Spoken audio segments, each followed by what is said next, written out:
Heavy rain upstream is finally giving a boost to rivers feeding the coastal bend.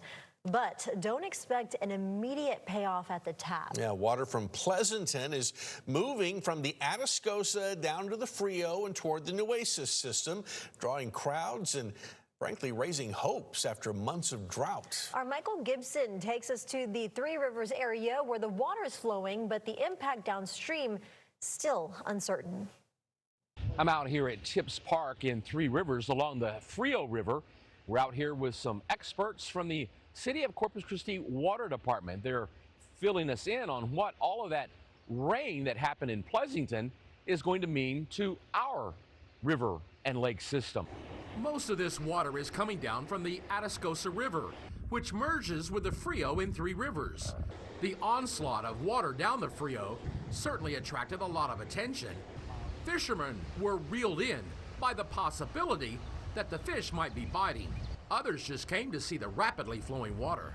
I mean, this is a blessing from God because, I mean, we have a lot of drought in these last years, months, and now this is a blessing from God, man.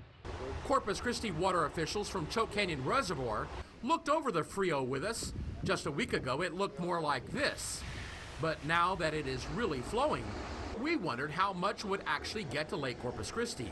There's a lot of potholes between here and there, so there's no way to estimate how much can actually make it from here to Lake Corpus Christi. We then headed down the road to check out another well-known spot along the Frio River.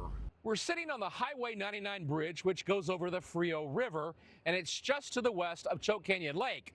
Well, while standing here, we look down and take a look right above my thumb. That's an alligator. That alligator did keep his eye on us because, after all, when would another potential meal come along? We then checked out the boat ramp here, and the water was high, and you could see it had actually come up to the bottom of the ramp. We also kept an eye on that gator, who was one big animal. Now, the Three Rivers city manager was happy to see the rain, but now he's having to treat muddy water at the city's treatment plant. A little bit more costly, probably a couple $100 more, having to use more of the chemicals, the alum and the caustic to bring the pH level up. And then eventually to dispose of the mud that we take out of the water, we'll have to waste and send that off to a landfill. Now, at Choke Canyon Reservoir, none of the water made it here. Hopefully that won't be the case later this week when another round of rain could be hitting. If enough hits in the right spot, this nearly dried up watering hole could see the first real influx of river water in years. Michael Gibson, 3 News. All right, thank you for that, Michael. And of course, certainly great to see, I think, any water flowing in South Texas these days. I think the alligators were also very grateful to be seeing that. They were basking in the sun there, but I'm sure happy to see the water. It looks to have been enough rain to soak the ground and keep the next rainfall from disappearing down into the ground. Yeah, some may be wondering, though, how Choke Canyon stays so dry since it sits right there near where all of this roaring water is. Well, Chief Meteorologist Carly Smith joins us now for some insight into how this whole thing works. Carly? Yeah, here's a look at some of those river levels, the data that backs up what you saw in Michael Gibson's story. And so this is the Atascosa River. It did peak in minor flood stage, which is above 20 feet, as this is the Atascosa River flowing through Whiteset.